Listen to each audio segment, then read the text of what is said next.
Le damos la bienvenida. ¿Cómo está Andrés? ¿Me escucha? Sí, muy buenos días, Jimmy. Un saludo. Buenos días. A ver, ya vamos a comentar el tema de la consulta, pero nos gustaría, Andrés, preguntarle a usted como secretario general del RC5, ¿qué está analizando, qué va a hacer el partido respecto de la actitud asumida por 7 asambleístas, actitud cuestionada por usted, que votaron a favor de la ley de turismo y los 4 que se ausentaron, serían 11, o yo no sé cómo lo han evaluado ustedes? ¿Qué debe hacer o qué está haciendo su partido respecto a este tema de disciplina? Bueno, se han iniciado ya las acciones disciplinarias correspondientes. Eso pasa al Comité de Ética y Disciplina de nuestro movimiento. El comportamiento de nuestra bancada, de todos nuestros militantes, está regulado por el Estatuto Orgánico de la Revolución Ciudadana y el Código de Ética de la Revolución Ciudadana, que están disponibles públicamente en la página web de nuestro movimiento. Y es eso lo que se aplicará de aquí en adelante. No puedo pronunciarme más, ya que ya ha iniciado el proceso disciplinario y evidentemente solo nos queda esperar el resultado del mismo. Ya, ¿solamente contra los 7 que votaron a favor o también contra los 4 que no fueron? Es contra los 7 que votaron a favor de la ley mal llamada de turismo, que tendrán que proveer las explicaciones del caso y el comité llegará a una decisión. No conozco los detalles, pero entiendo que los 4 compañeros que se ausentaron habían anticipado su ausencia y notificado con antelación. ¿Por qué mal llamada de turismo, economista Arauz? Porque es una ley que simplemente se llama de turismo, pero tiene muy pocos artículos que tienen que ver con el turismo. En realidad es una serie de reformas a la ley de régimen tributario, al código monetario, establece una serie de transitorias y de reformatorias que lo único que hacen es nuevamente perdonar impuestos, otorgarle discrecionalidad al presidente de la República para hacer favores a sus amigos evasores y también, en este caso gravísimo, una modificación al código monetario que permite que los banqueros, la banca, pueda invertir en lo que se llaman fondos de inversión internacionales y generando un enorme riesgo sistémico para el sistema financiero nacional al habilitar que los bancos puedan poner la plata de los ahorristas en fondos especulativos en el exterior. Esto fue una de las causas de la crisis financiera de fin de siglo en el año 99 y es gravísimo que se haya camuflado eso en una ley que supuestamente trataba el turismo. Entonces esto evidentemente no solo que ocurrió de forma violatoria del procedimiento parlamentario, es decir, nadie mandó una carta sugiriendo que se incluya este artículo, de repente apareció, ¿ya? Eso es cuestionable, viola el procedimiento parlamentario, pero además viola lo que se llama en términos jurídicos la unidad de la materia, que quiere decir que la ley solo puede abordar un tema, por ejemplo el turismo, y aquí se están abordando muchos otros. Por lo tanto, tiene vicios de inconstitucionalidad.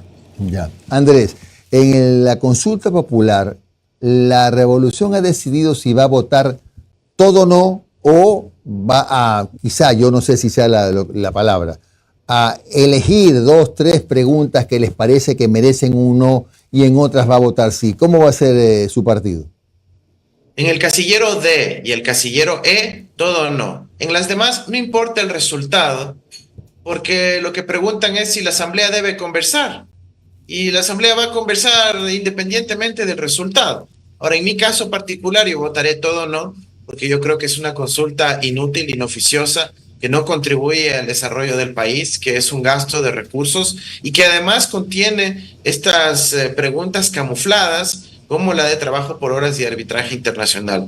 Es una consulta tramposa que no soluciona los problemas de la gente. La asamblea ya estaba lista para aprobar las reformas al Código Penal y Noboa hizo una llamada a su amigo Henry Krofle para que suspenda las votaciones con el argumento de que si ya se aprobaba las reformas al Código Penal iba a quedar mal con su consulta popular. Y por eso vemos que es un gasto inoficioso, aun cuando hay deudas enormes a los gobiernos locales, a pequeños proveedores, a los organismos del Ministerio de Inclusión Económica y Social, que por ejemplo brindan atención geriátrica, a los centros infantiles del buen vivir, cuando no hay ni para el rancho para los militares que están desplegados supuestamente a nivel nacional. En fin, las necesidades económicas son amplias y se está malgastando el recurso de los ciudadanos. ¿Por qué no conviene el arbitraje internacional? Generalmente las empresas que vienen de afuera buscan que los países donde haya arbitraje internacional. ¿Por qué en Ecuador no es conveniente? Mira, en general el mundo se está saliendo del arbitraje internacional para la protección, entre comillas, de las inversiones. Sí, Estados Unidos ha sido el que ha marcado el ejemplo en los últimos años, porque, por ejemplo, en el acuerdo comercial que tenían con México y Canadá, excluyeron el arbitraje internacional de inversiones. ¿Por qué? Porque los mismos estadounidenses dijeron, este es un abuso del derecho, va a permitir que empresas extranjeras abusen de su condición de extranjeras e ignoren la legislación nacional, las cortes nacionales, entre otras.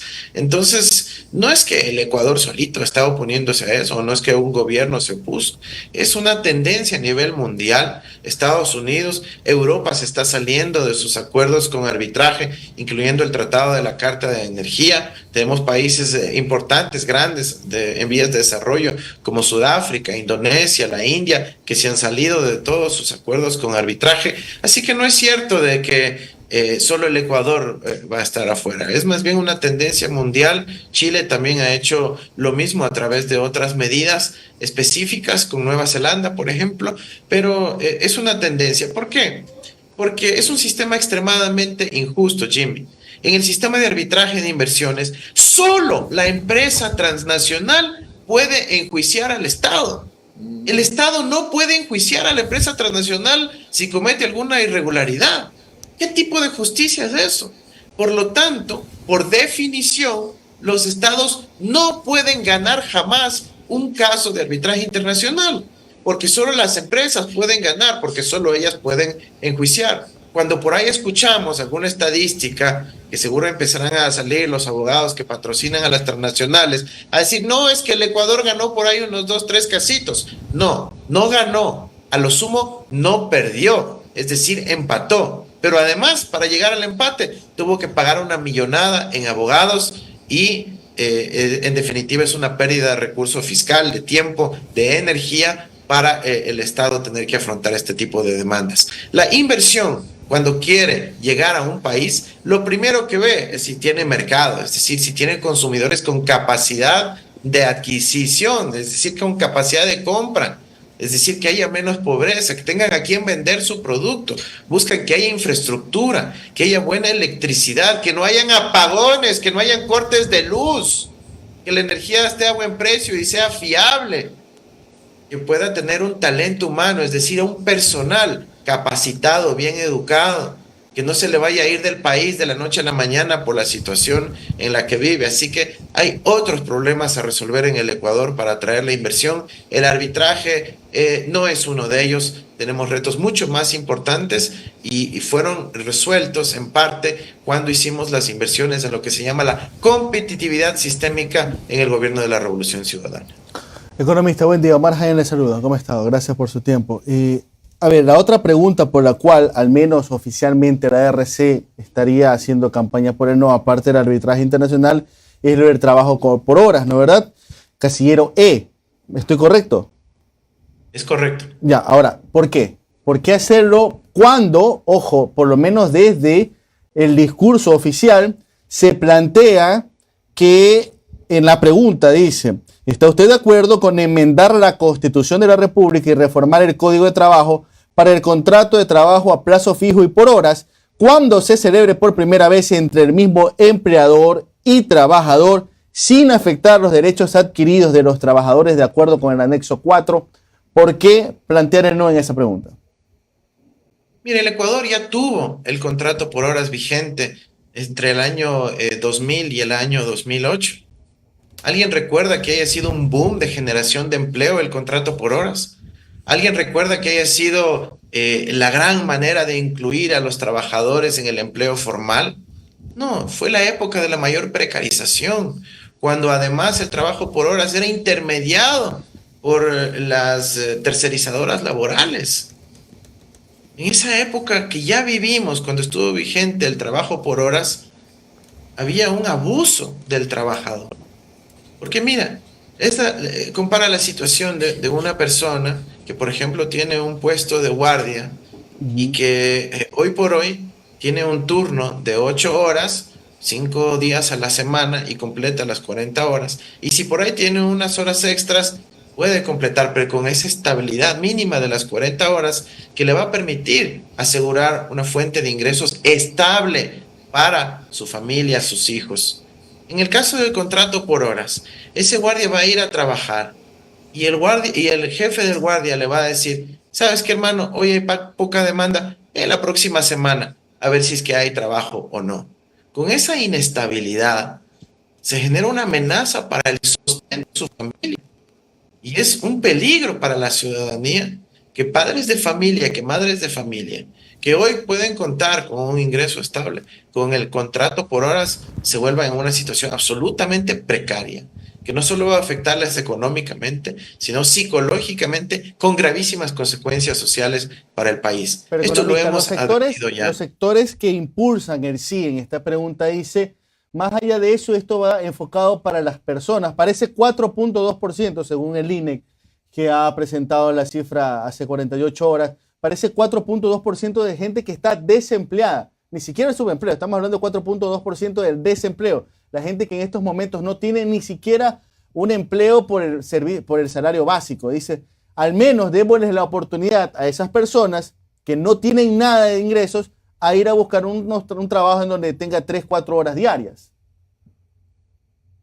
Mira, es que no funciona así, 3 o 4 horas diarias. En el Ecuador ya tenemos lo que se llama el contrato de medio tiempo, que es justo de 4 horas diarias. Si ya tenemos ese contrato de 4 horas diarias regulado y permitido por la ley, el Código del Trabajo y los acuerdos ministeriales del Ministerio de Trabajo, ¿cuál es la necesidad de implementar el trabajo por horas? Porque lo que quieren es que haya absoluta discrecionalidad y cero estabilidad al momento de definir la carga horaria día a día. Es decir, hermano, qué bueno que llegaste hoy a trabajar, pero no hay trabajo, ven la próxima semana. Eso es lo que quiere. Porque si es que quisieran un régimen de medio tiempo, que es el de 20 horas a la semana o 4 horas diarias, como bien señala Omar, eso ya lo permite nuestra legislación, ya lo permite los acuerdos ministeriales vigentes del Ministerio de Trabajo. Así que no hay que confundir a la ciudadanía. Perfecto. Ahora, ¿qué posición va a tener el movimiento con respecto al tema de la minería, que también es algo que está por ahí merodeando, sobre todo en estos momentos? Hay un grave conflicto que yo siento que el país no está posando su atención como es en lo que está ocurriendo en Sicchos, específicamente en Palo Quemado. ¿Qué está planteando? Porque hay algunos que están vinculando lo que está ocurriendo allá con la pregunta del arbitraje internacional. ¿Qué posición va a tener más allá de hacer la campaña por el no de la RC con respecto a lo que está ocurriendo en Palo Quemado?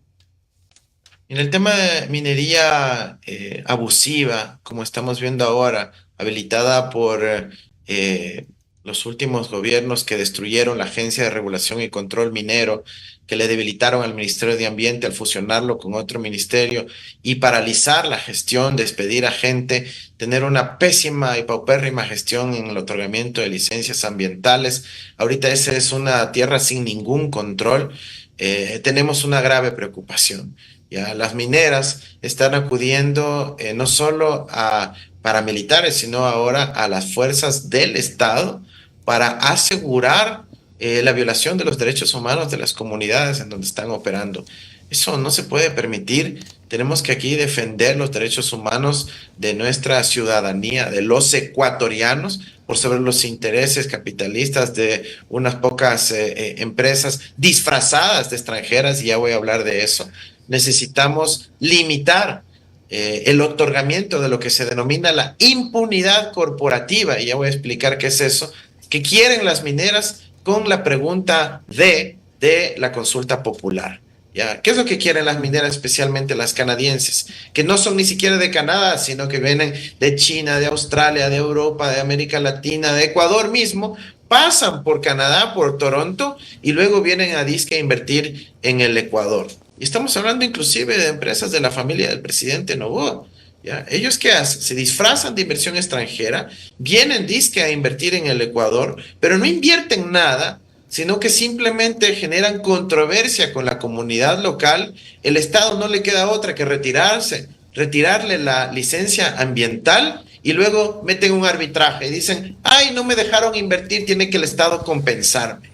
Eso es absolutamente perverso. Ha ocurrido ya en innumerables ocasiones en el caso ecuatoriano, ocurrió antes del mandato minero, ocurrió luego del mandato minero también, y ha ocurrido en Perú, en Colombia, en El Salvador, más recientemente en Panamá también. Entonces, esta es una práctica sistemática que están recurriendo las empresas disfrazadas de extranjeras, dedicadas disque a la minería, para llevarse un dinero fácil, más con abogados que con ingenieros, que realizando proyectos ambientalmente responsables, entre otras cosas. Una alerta al país. La situación en Palo Quemado, en Sichos, en la provincia del Cotopaxi, se está yendo de las manos. Hay una masacre en ciernes, una masacre ocurriendo. Los militares están desplegados no para cuidar la seguridad de los ciudadanos, sino para atacar a los ciudadanos, y eso es absolutamente preocupante. Señores de las Fuerzas Armadas, ustedes no están ahí para defender a extranjeros. Ustedes tienen que defender a los ecuatorianos, sean comunidades indígenas o sean de la zona urbana, pero tienen que defender a los ecuatorianos. Gracias, Andrés Arauz, secretario general del RC5 y ex candidato a la presidencia y vicepresidencia de la República. Andrés, muy amable y que tengas un buen día. Muchas gracias.